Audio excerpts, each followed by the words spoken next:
I am a very big believer that a playlist is not your marketing plan. And it can drive a lot of streams, but it doesn't always develop a fan. Jordan, what's happening, man? How are you feeling? I'm good, Sam. How's it going? Grinding. Ain't no other way, man. That's right. Ain't no other way. Mic drop. He's gone for the rest of the episode. That's it. He got to go back to grinding. That's the only time you're going to hear Sam. But really excited to introduce our guest today. Today we have Tricia Arnold. She's an SVP of Global Label Management and Sales at The Orchard. So for those who don't know, The Orchard is a distribution company that operates under Sony and has since 2015. They operate in 45 markets worldwide, and Tricia works across hundreds of big hitter releases, including from Georgia Smith, Kelsey Ballerini, and more. So one thing that I think is really exciting about this episode that people will get the chance to kind of dive into is just getting to know international markets and what makes them thrive. And one thing that I think is really exciting about her experience is that she's also an executive. So we get to talk about what it's like to help an artist and an act thrive in an international market, but we also talk about what it's like to develop and grow a high-performing team cross-culturally in different markets. So a lot of experience from a lot of years at The Orchard. She's been there for 9 years or so. So we get a good idea of what The Orchard's about, what Distributors about, so on and so forth. And I think people will really like this episode. What do you think, Sam? Yeah, no, I really loved how she was able to just kind of set the stage and dive deep into how distributors differ from labels and how the Orchard goes about empowering the artists and label partners that they're working with, and also how the Orchard is really empowering kind of a massive wave of indie labels. We also dive into some very tactical strategies on how to identify and break into specific international markets. So as you are thinking about a strategy for an artist you might be working with, this gives very, very strong directives as to how you can make sure you have very sound strategy to break internationally.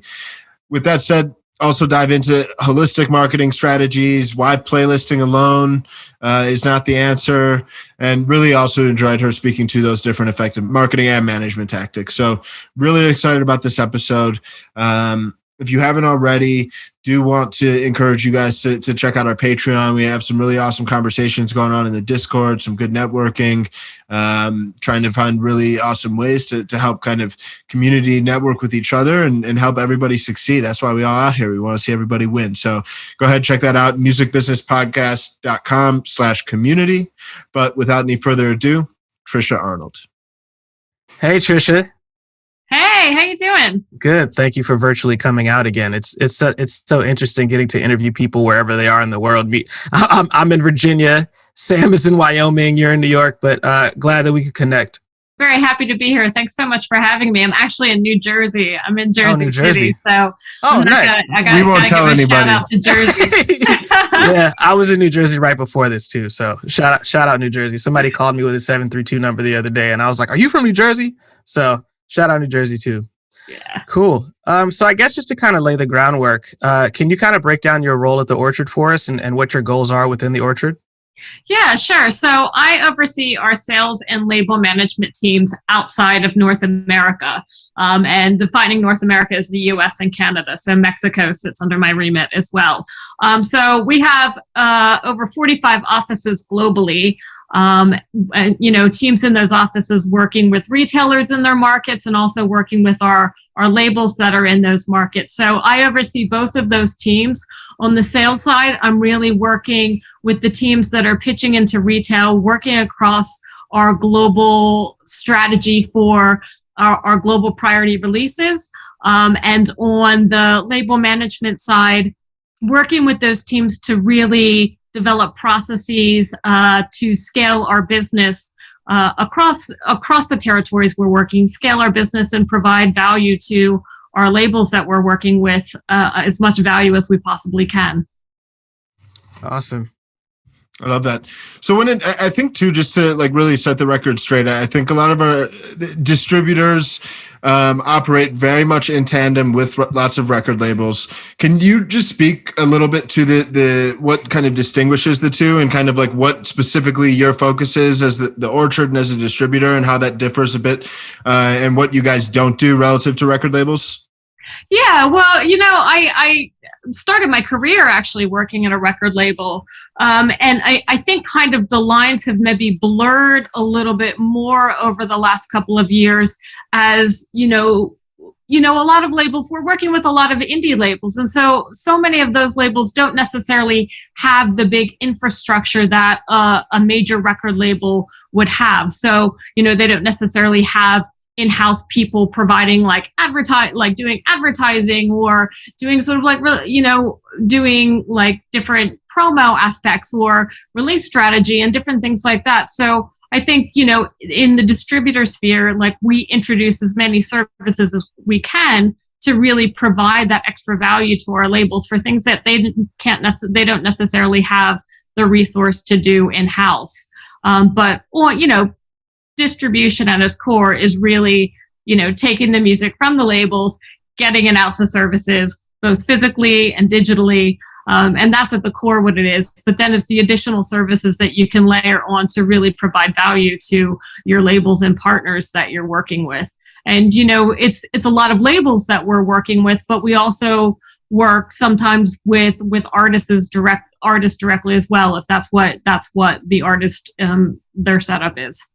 Yeah, no, I love that too. And I think just being able to really leverage the infrastructure and experience that you guys have as an organization to empower what's a very quickly growing wave of independent record labels.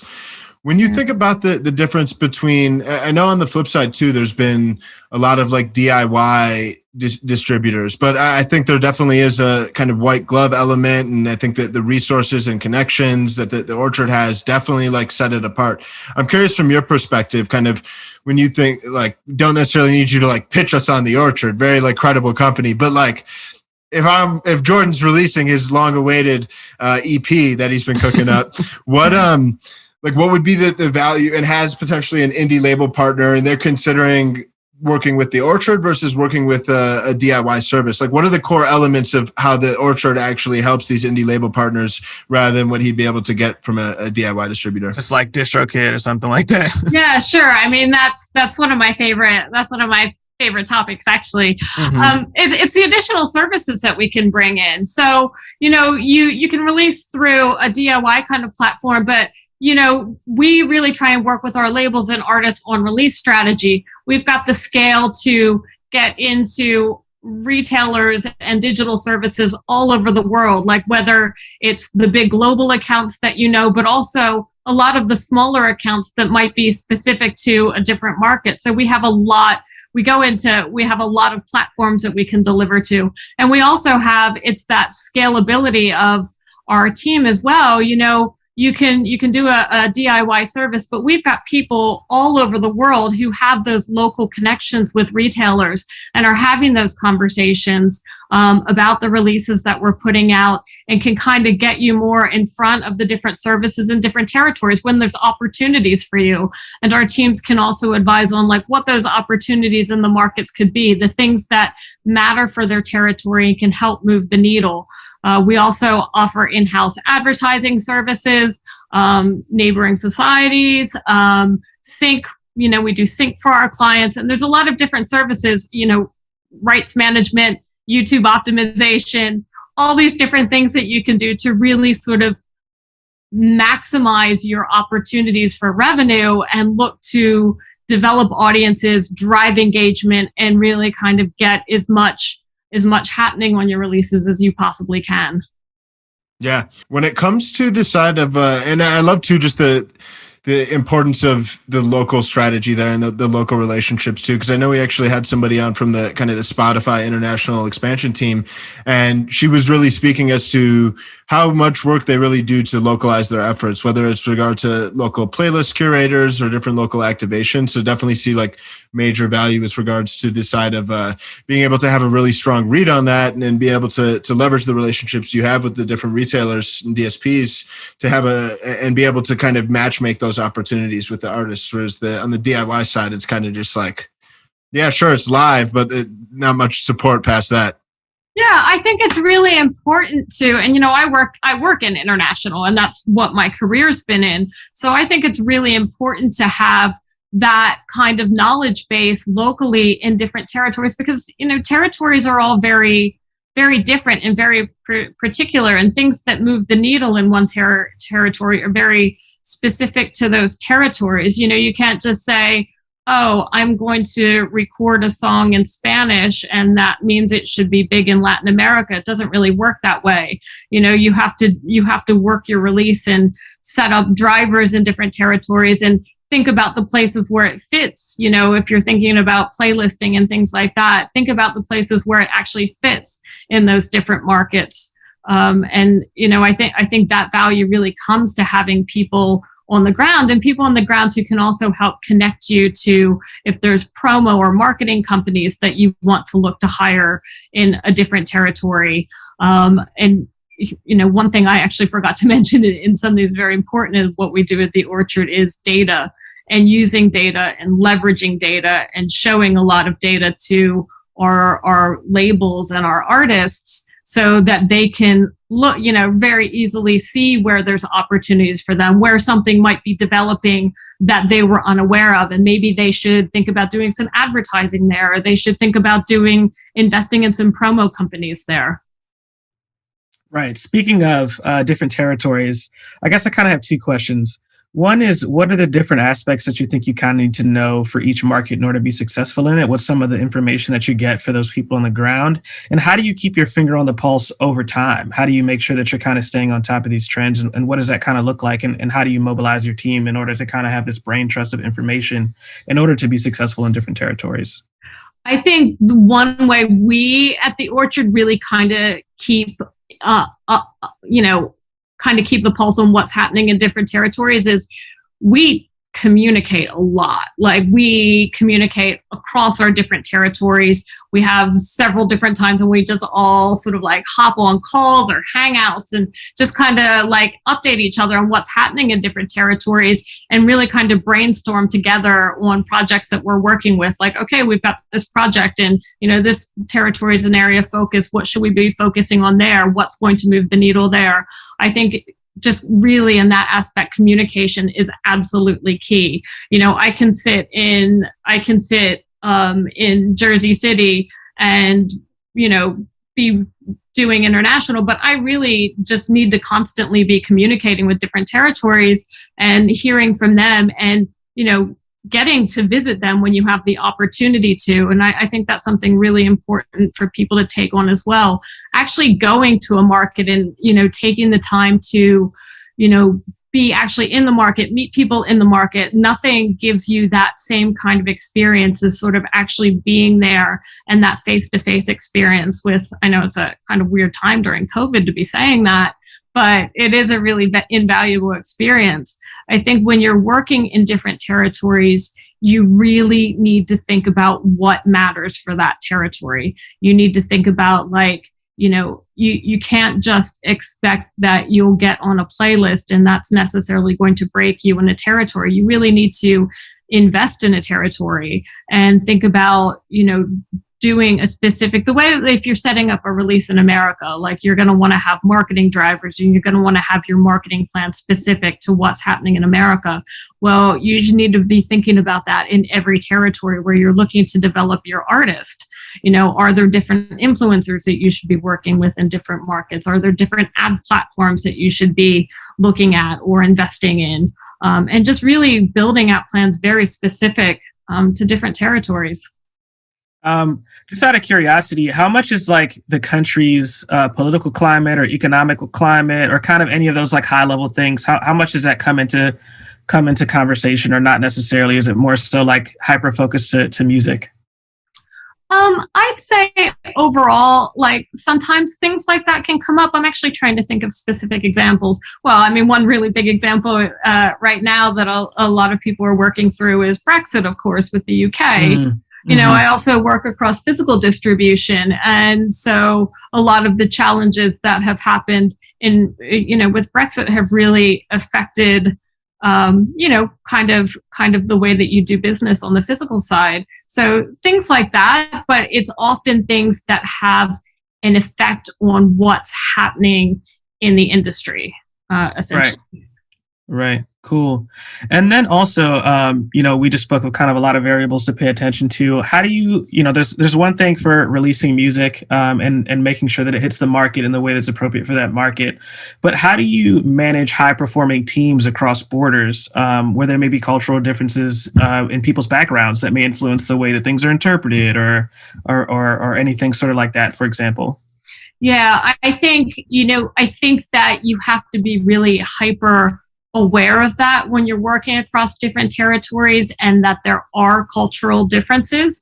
And so if, people, might say something in one territory that, you wouldn't necessarily say in a different territory, sort of react in a different way. You need to kind of pick that apart and sometimes understand that it could just be a cultural difference kind of thing. I think at the Orchard, as far as working with our internal teams, we're fairly lucky because we do communicate an awful lot. And I think that helps us build rapport and sort of understanding of one another. And I think that communication is really key to build up that rapport. So you sort of get and you see where each other's coming from a little bit more. And you can kind of work through things that might be cultural differences that maybe sometimes cause a conflict. I was actually speaking to one of my colleagues on my team who, she's of Korean descent. And, we were talking one time about cultural differences between Korea and the United States. And, she said something that I thought was really insightful in that, a lot of times when there might be clashes with, a Korean business and someone doing business in the United States is that in Korea, 100, everyone is looking for 100%. Whereas sometimes in America, 80% is really good. And so there's that little bit of a difference. And so when you understand, you sort of think about things like that and understand where people are coming from, I think it can eliminate a lot of that conflict that can come up. Right. Makes a lot of sense. And I love too, just the kind of the holistic approach to creating well-rounded territory specific strategies. I'm curious, I know a while ago too, we also had a guest from Chartmetric, this guy, Chaz Jenkins, and he actually kind of published there's a concept in a series of articles talking about global trigger cities.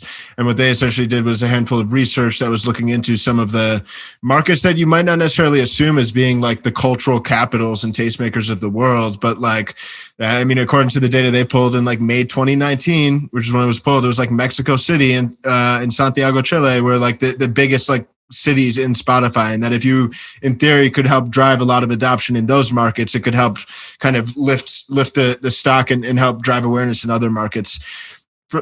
Also, too, being a marketer myself, sometimes too, we see that in a country like Mexico City or Santiago, it's slightly lower GDP per capita when compared to the US. And therefore, some of the ad buying costs or CPMs, if you're running ads, you get significantly lower cost per click. So the cost of acquiring one listener or one fan might be lower.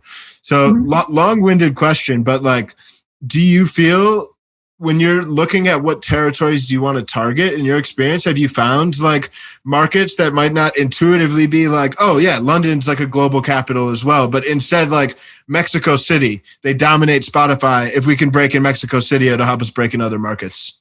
Well, it sometimes depends upon the project and also kind of depends upon where something might have signs of developing in that market. Otherwise, as I say, we use a lot of data. So we'll look, when we're looking for further territories for expansion, sometimes we'll look at, okay, how many, say something has recently come out, how many new listeners, unique listeners are we getting on something that, on that? And is there an increase in unique listeners in a different territory?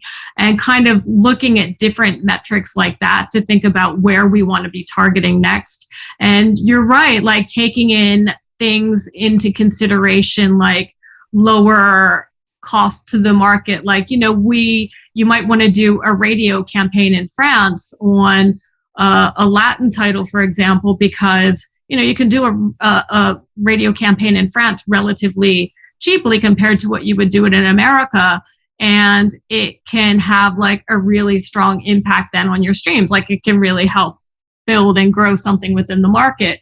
But I think another thing that you want to think about as far as the amount that you're investing into a market is also think about the amount that you can get back from the market as well. So looking at territories that have higher rates of monetization or lower rates of monetization. So taking all those kind of factors into consideration. Right. But there are, like, to use an example, like, we've seen in the past, like in the Philippines, people start listening to Christmas music earlier than they do in some other territories. So, you might want to start like marketing your Christmas releases in the Philippines before you start marketing in some other territories. That's like a lot to think about because there's so many territories. So like the fact that you just brought up the Philippines so precisely, I'm thinking like there's so many different countries. I'm sure that you have to ask yourself those same questions and make those same decisions that obviously may seem micro because in the big scheme of the world, they're just one country, but it is an entire country. Yeah.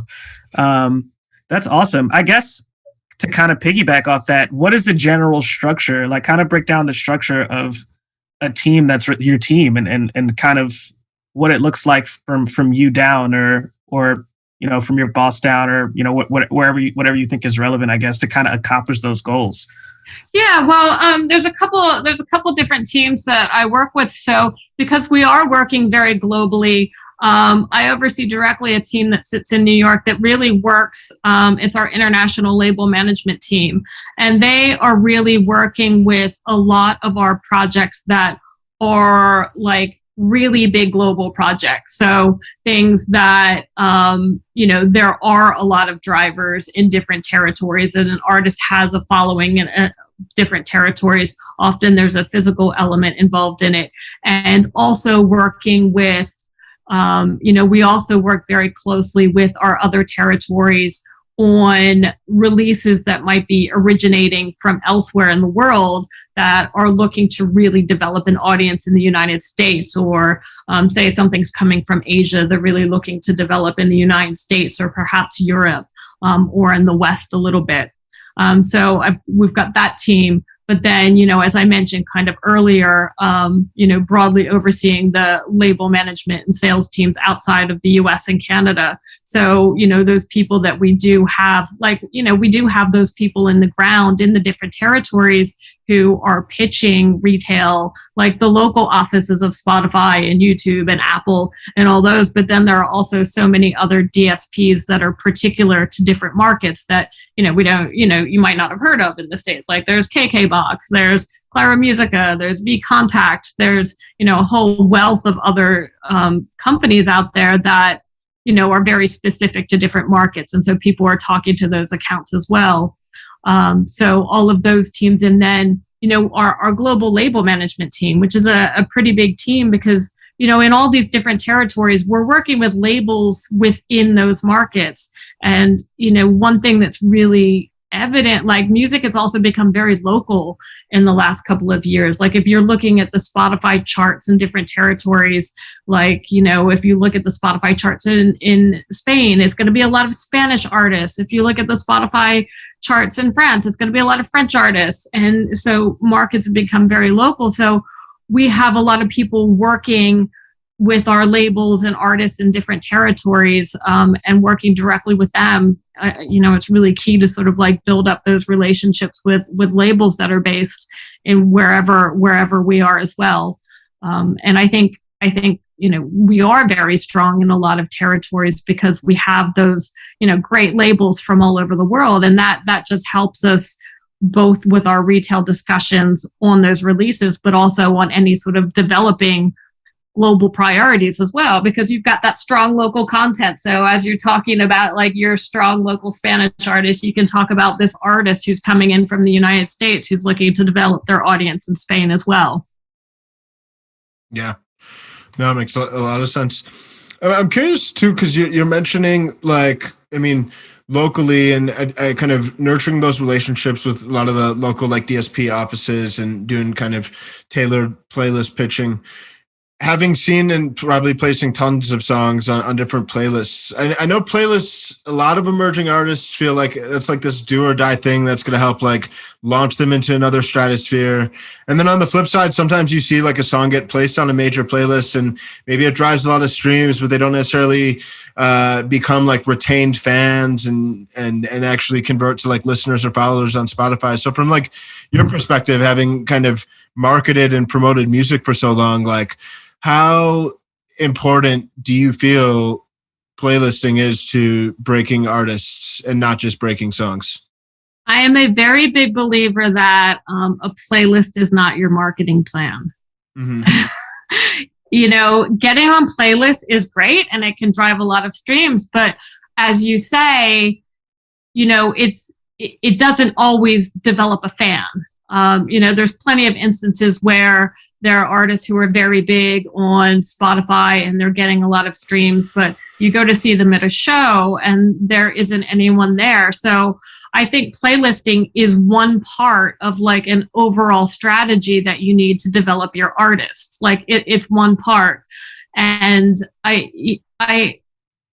you kind of need that sort of more holistic approach, because you're not really looking to drive streams. Like you're looking to drive streams in one aspect of it, but you're looking to drive engagement and looking to build an audience. And, you want that to continue over time. You don't want all of your business to be reliant on whether something's on a playlist, because ultimately you have no control over that, right? Like you can't control that. So, you could be getting 75% of your streams from a playlist on a service, but if you get taken off that playlist, well, they're like, what's happening beyond that? You want to build your fan base and build your audience so that you've got a career outside of that, right? Like you want to have a career as an artist, like you want to have a career outside of that. You want people coming to your show. You want people constantly engaging with your music. So I think playlisting it's very important, because you can get in front of like a lot of new people, but it's like one aspect. And I think it's kind of one of those things where, they always say about advertising that you need to see an ad, like 9 times or something like that before it registers. So I think playlisting is sort of like one element of an overall strategy for developing an artist, where like, okay, maybe you read something online about an artist and then you see an ad and then it's on this playlist that you follow. And it's just this constant message, or like getting in front of people from as many different ways that you can, I think is one of many different ways that you always want to be pushing to get in front of people. Yeah, I think that's a great way to put it. I've obviously heard people speak about the importance of playlisting a lot, but I feel like your explanation and comparing it to like advertisements just made something click in my head, and I hope it does for our audience as well. I totally I'm thinking about my own music taste, and if what playlisting, I guess, has in my life, it plays a role in my life as a consumer. And I will say, at least myself, and I obviously don't necessarily represent the average music consumer, but there are a lot of songs that are only in my playlists. Like I don't follow on Spotify. I don't follow on Spotify. I don't follow on Instagram. I don't follow on Twitter. I definitely won't go to a show. And I've actually work with artists where it's been a similar thing. They'll have up to like a couple million monthly listeners, but are having trouble like selling out a show. So I'm kind of thinking like this whole thing is, and hopefully people kind of get this too, like all of a flywheel that kind of feeds into each other. Mm-hmm. And it's relevant to press, playlisting, like you're saying, and sort of everything that involves getting you in front of your potential audience. It all kind of connects to each other. So just figured I'd point that out as like a cool moment. But yeah. And then of course there's different types of playlisting as well. Like, so there's so many where it's more of a laid back kind of experience. And I think a lot of those kind of playlists like can be great at like driving streams and, can, get some new people listening to you. But, it might be something someone just has in the background as they're studying or something like that. And they're not like actively looking at it. Whereas there are other playlists that you listen to like specifically because you want to discover new music, right? Like they're the ones that you do go to because you know it's a playlist that you like, and you specifically want to hear what's new in that genre, or you know, to discover something. And then that's a more active listener where, you know, you have a better chance of someone, you know, thinking like, oh, I haven't heard of this artist, I'm going to go listen to some more from that artist as well. Yeah, 1000%. So to build upon the point you made about it, kind of playlisting itself not being your marketing strategy, I know you've alluded to other elements of a sound marketing strategy, especially with regards to international, looking at just kind of starting by identifying what markets you want to tackle based on trends within your own audience, as well as general market trends. You mentioned once you've maybe identified what those territories are, what are the maybe local influencers, or how can you go about reaching fans in that market? What to you are the most important elements of a sound and well-rounded rollout strategy? That's a really hard question. And I actually don't think there's an answer to it, because I think it really varies very much. Like, I think we were expecting the silver bullet on how to hit it, make a platinum hit. I don't have the answer for Nobody does. No one knows. But that's Nobody part does. of what makes music so great, isn't it? Yeah. You know, like, it's not like we're working with like beans or something that like tells that there's not just one template we can just the put artists Facebook into. ads. Yeah. Yeah. And there's so many, like, one thing that I'm loving right now is the whole TikTok thing, and that something can just take off out of nowhere, that, like, you know, you can have the best kind of like planned for a release or something like that, and then here's this release we actually had a release from Lawrence Welk. I don't know if you guys know who Lawrence Welk is, but it's a catalog release. My grandmother used to watch Lawrence Welk on Saturday nights on PBS, so that's Lawrence Welk, right? Well, what a moment for you, track, also. Like, That's went awesome. viral on TikTok, like just out of nowhere, and it is so cool. Yeah, For sure. yeah. It's definitely exciting, kind of seeing, especially with, like, you know, we always talk about underpriced attention, and how, like, TikTok right now there's underpriced attention, LinkedIn there's underpriced attention. That's constantly changing what that marketing silver bullet, so to speak, looks like. You know, yeah. And like, I don't really think there is a silver bullet. Like, there's things that are definitely good ideas and that you should be doing. But I think each campaign needs to vary by what the music is and what the artist is and what the artist's vision is. Because it's really, like, music is really personal. And I think you need that sort of like authenticity to it to make it ultimately resonate. And also, like, one thing I think, you know, you can't lose sight of is you also need a really good song. Yeah, definitely. I'm sure everybody's listening to this right now, like, my stuff is fire. What are you talking about? Great songs. Yeah. I mean, we had one artist that we worked with that, you know, and this is a good example of just something resonating with people the way that it can. We had an artist that we worked with. It was a brand new artist, and you know, she didn't have any budget for any hiring promo teams or anything like that. But, you know, she knew all the sort of best practices to do with different services, best practices to do on posting on your socials. And she just had a really good song and was a really good songwriter. And just by, like, you know, being authentic and pushing it out and, like, doing as much as she could to promote herself, finding the right places for it on streaming services, it just got in front of people, and, like, it just kind of, like, it resonated with people, and it built and built and built from there. But I think there was a real sort of, like, I mean, firstly, the music was great, and secondly, like, there was a real authenticity to that as well. Yeah, it kind of reminds me of Lil Nas X when he did all of that grassroots marketing on Twitter for his song Old Town Road. Mhm. And I heard just as many conversations saying that he should be a marketing consultant as he should be nominated for a Grammy. It was like, did you see the way that he broke down meme culture and promoted? And people were analyzing it on Twitter for like months afterwards. Mhm. It just goes to show that there's a lot that artists can do for themselves also. Mhm.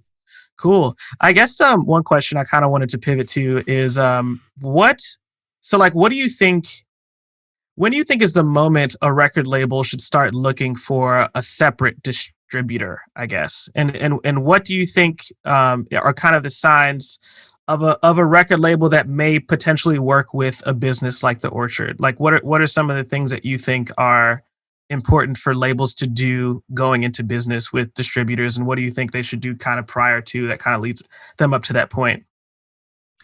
That's a really good point. That's a really good question. I think definitely, I think definitely when you're at the point where, if we're talking about it, I guess we're talking about kind of a new label that's getting started out. Yeah. Right. Or a label that's been around for a little bit but doesn't necessarily know what that next step looks like. So it could be, I have a bunch of friends that start labels. Some of them may have an artist that pops off. Some of them may have done that marketing that we're talking about, have those little Nas X's that have done the grassroots and things like that, but don't really know the world of distribution and what it's like to kind of take it to the next level on that front. I think one thing that we've seen, like when labels come to us when they're in that situation, and I'd say this is a pretty good rule of thumb to go by, is that yes, there's a lot that, there are those instances where somebody has done a lot on their own and they have like an artist that's popping off or something like that, or a couple, or the business is just sort of developing. I think when you get to that point, most of the times it's relatively small operations. When you get to that point, when you realize, and you probably need to have you might not realize it yourself, it's probably good to start talking to distributors. But when you realize you're actively missing out on opportunities because you just can't do it all, like you're not getting on all the stores that you should be getting on, you're not developing in different territories where, there might be opportunities. Maybe you see something happening in the data, but like there's nothing happening there because like you're not talking to anyone there. There's no one working it there for you. When you get to that point where you're just not able to get it in as many places as you need to get it, really. Right. Yeah, that makes a ton of sense. So I guess as we kind of talk about like indie labels, when you think about the future of indie labels, and I think being able for like these mid-tier indie labels and even just them having the opportunity to partner with the Orchard definitely provides a lot of kind of infrastructure that they can't do on their own. I'm curious if you see more indies eating up Billboard Top 100 market share more and more in the coming years, or do you think that like indie labels really will need, if you want to truly launch a massive hit record or build a global superstar, like without the infrastructure of kind of the major label system, it's almost impossible to do. I think, we're seeing all over the world that indie market share is growing all over the world. And I think that is testament to just how accessible music is now. Like, it's so much easier to find and develop.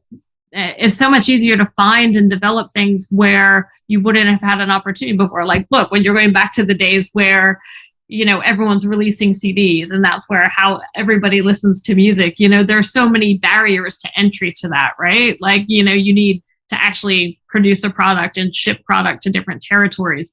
But now, like, there's just so much access to music that naturally, like, indie's just going to keep developing and getting bigger and bigger because there are those opportunities. You have artists who can develop something, you can develop something on their socials and build up followings on their socials that then translate into more streams. I think indie market share is just going to keep growing, to be honest. Yeah, for sure. No, it's exciting too. And I feel like I love seeing the partnership models that are enabling that growth, whether it's like by way of the Orchard and kind of like these even if it like JV structures or whatever it may be, but just because I think if you think about if like a management company has a knack for helping develop artists, working with artists, helping them market their own work, and then can kind of tap in and leverage the best of both worlds, that to me seems like a very like winning formula. Mm-hmm. Yeah, I mean, that's one thing that's also really interesting right now too, is that there can be so many different setups and so many different successful setups, and it really sort of it depends upon like what your needs are and what your goals are ultimately. Right. Absolutely. I guess as we sort of kind of close out, just to kind of zoom out to kind of like high level career values, and then we'll kind of dive a little bit deeper into the different areas that you've had in your career. What are some of the values that you think have afforded you the success that you've reached over the long term? I definitely would say hard work. I have instilled from my parents and my family a very ethic of hard work. I think that definitely in what I do, being empathetic towards people and working to really understand different cultures and be aware and respectful of different cultures and where other people are coming from is really important. I also kind of think, just trying to think of the best way to put it, but just sort of like just kind of going for it, really, like you just kind of you have to be really self-motivated, and you have to always be willing. I've always been the sort of person that I'm willing to like get in and get my hands dirty, and I think that's really sort of helped push my career along, and just sort of working to figure things out and keep moving forward, really. Awesome. I love that. I guess that goes back to a hard work ethic, Yeah. I mean, it's a big part of it. So all roads lead back to hard work, always. No, when you think about on the side of kind of like as a manager and leader, I mean, because this requires its own skill set too, like throughout your career, I mean, whether it's you thinking back to great managers or like bosses you had, and now you as a manager, like what do you feel are some of the things that you tried to be very conscious of as a manager when trying to elicit or trying to kind of evoke really high performance from a team? Yeah, well, I mean, one thing that, I really noticed sort of early in my career, a manager that I had that I try and think about a lot because I know how valuable it was for me, was that I had a manager that like would always put you that next step beyond your comfort level. So it's like, here's your comfort level. And then, they take you right to the next part. And the first time they'd really have your back, they'd really be there for you. And really kind of, walk you through it and like be right there with you in it. But then the next time it was just sort of, Tricia's got it. And, it just kind of like, it really kind of helped build your confidence, but also kind of forced you to take on things that maybe you weren't comfortable with, but in a way that had a lot of support at the same time. So that, as I was developing in my career, was really impactful for me. So I try and take that on with my teams as well, when the opportunity affords it. I think the other thing that, I have to say, I'm very lucky with my teams. My teams are awesome and very self-motivated people, people who are really passionate about their jobs. So I'm actually very lucky. But I think, working with people so that they feel personally invested in what they're doing. And it's not just a job to them. And I think that some ways that you do that is, making sure that people are really clear on the overall goals and overall strategy, listening to them and letting them have input in what that is when that makes sense, so that they feel that they're part of the process. And also like making sure everyone really understands like sometimes when you're working for a company and like you're doing your bit here, this person's doing their bit there, and you don't necessarily understand how that contributes to the larger picture. And I think it's really important that people do understand how they contribute to the overall success. So say you get like a #1 record in a territory and you have somebody working operations or something like that. Well, the work that they did in making sure that that delivery got there on time or that delivery got there on time, we couldn't have had a #1 record without that. Is how everybody contributes to the larger goal, and then really celebrating those successes as well and giving people credit for their contribution to it. There's a couple of things that I like there that I kind of want to just point out. One, you just brought up positive affirmations. And I think that I've only worked 2 jobs in my adult life, but I would say that that's the thing that I think people and managers don't necessarily do enough. So I even try to do it with my coworkers and colleagues, and I think that's really important. And for any team, I think that's important. The other thing you brought up, which is like fear. It's actually funny that we're having this conversation about that in particular, because someone asked me recently what are the things that I value most at a job. And I also said a manager that pushes me a little bit, I think getting used to that fear, and I'm not an executive yet or at an executive level, but I feel like getting used to that slight fear and slight discomfort is probably what makes you a good leader eventually, and which will make the people that work for you good leaders eventually, is that when they're, faced with uncomfortable decisions, they already know how to do it. And then lastly, I think in the music industry, in my experience so far, celebrating has been a pretty large part of it.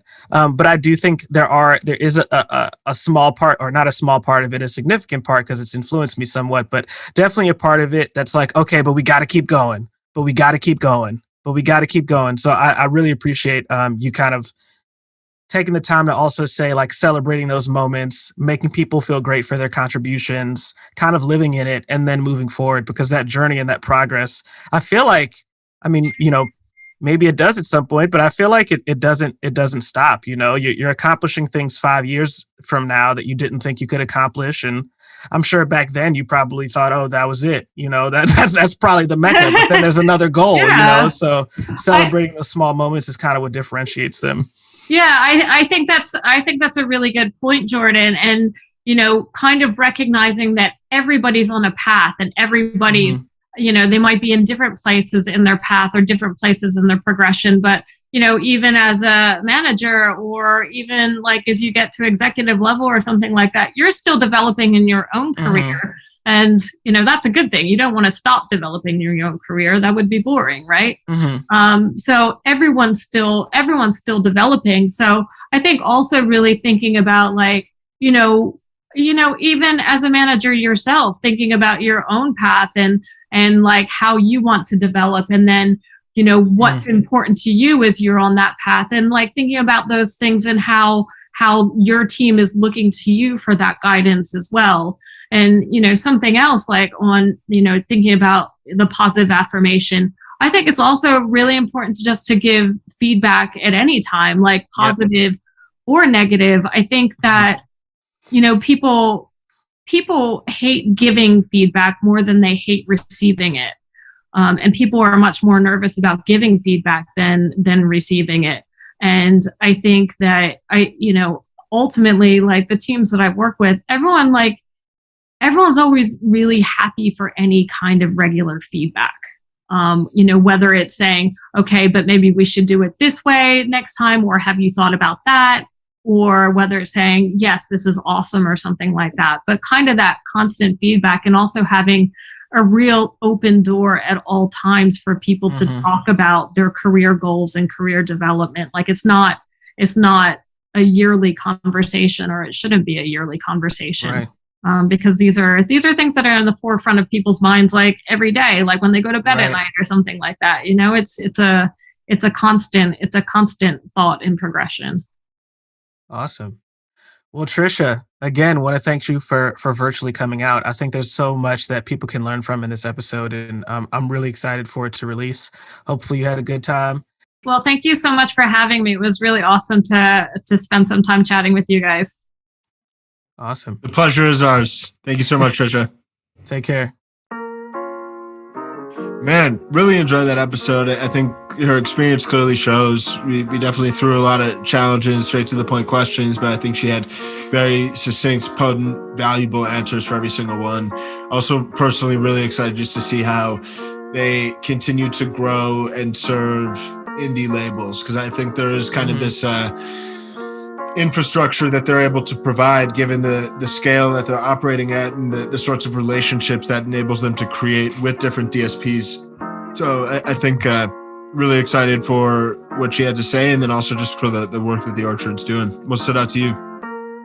Well, the Orchard's been a company that I've heard about, read about. I know people that have worked there before. I followed them for, many years since I pretty much moved to New York in 2012. So it was super interesting to finally get to talk to somebody who's been there for almost that long or longer. So definitely glad that we were able to kind of shed light on what distribution companies are for people that want to know how they differentiate between DIY distribution companies and a company like the Orchard, but also how it works globally. And one thing that I super liked was that we talked about when it makes sense to get a distributor. So, after listening to this episode, I think a lot of people will know what steps they need to take to either partner with a distribution company or, sign their artist to one when it makes sense to. So, 1000%. Well, appreciate you as always for tuning in. We'll be back next week. Until then, we out.